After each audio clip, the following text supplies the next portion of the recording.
एक शिकवण ही महत्त्वाची आहे, परंतु सध्याच्या काळामध्ये जर आपण पाहिलं तर परश्री माता भगिनी समान ही त्यांची शिकवण मला अत्यंत महत्त्वाची वाटते।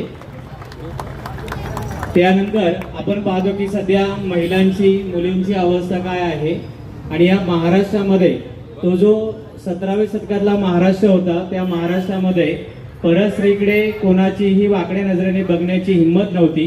रांझ्याच्या पाटलाचा चौरंगा केला हे इतिहासामध्ये आहे।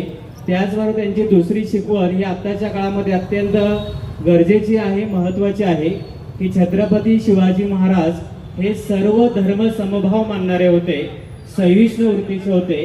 ते कुठल्याही एका जातीसाठी धर्मासाठी कार्य करणारे नव्हते, तर 18 पगड जाती जमातीच्या लोकांना घेऊन सर्व धर्माच्या लोकांना बरोबर घेऊन मराठा म्हणजे जो महाराष्ट्रामध्ये राहतो, महाराष्ट्रावर प्रेम करतो तो मराठा असं